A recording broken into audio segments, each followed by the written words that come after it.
भारतीय संस्कृति, सभ्यता और आध्यात्म का संगम किसी आयोजन में सबसे भव्य और दिव्य रूप में दिखता है तो वो है महाकुंभ। संगम की रेती पर इस महा आयोजन की उल्टी गिनती शुरू हो गई है। अखाड़ों का आगमन शुरू हो गया है और मेला नगरी अलौकिकता को समेटते हुए दुनिया को आकर्षित कर रही है। देश विदेश से लोग यहाँ आएंगे, लेकिन सबके जहन में जिन्हें देखने की इच्छा होती है वो है भारत की संत परंपरा, जिनके विलक्षण हिस्से हैं नागा साधु। इनका जीवन लोगों के लिए किसी रहस्य से कम नहीं, लेकिन इससे ज़्यादा सवाल रहते हैं, क्या महिला नागा साधु भी पुरुष नागा साधुओं की तरह कपड़े बिना जीती हैं? उनकी नागा साधु बनने की प्रक्रिया क्या है? वे कहाँ रहती हैं? उनका जीवन कैसा चलता है? आइए आपके साथ इन सभी सवालों के जवाब साझा करते हैं। धार्मिक विद्वानों के अनुसार पहले महिला नागा साधुओं की कोई परंपरा नहीं थी और केवल पुरुष नागा साधु ही देखे जाते थे।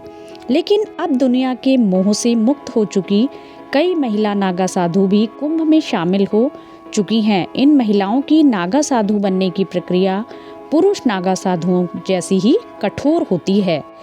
इसके लिए उन्हें 12 साल तक कठोर तपस्या या परीक्षा करनी होती है।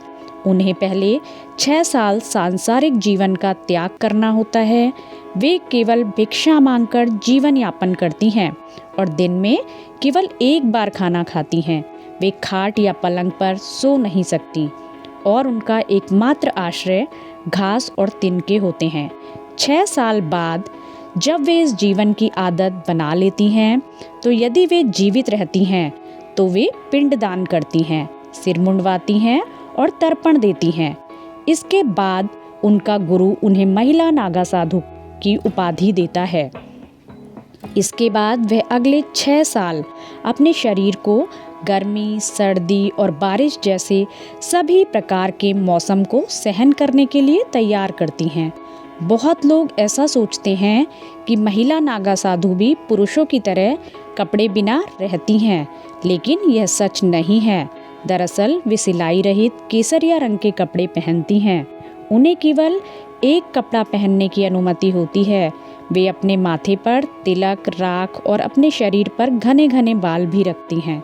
महिला नागा साधु को आश्रम में बहुत आदर के साथ देखा जाता है और अन्य साधु उन्हें माता कहते हैं।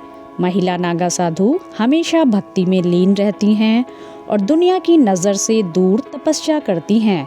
यही कारण है कि महिला नागा साधु आमतौर पर सामान्य लोगों को नहीं दिखती, लेकिन जब कुंभ मेला आयोजित होता है तब वे अपने अखाड़ों के पास पवित्र नदियों में स्नान करने आती हैं।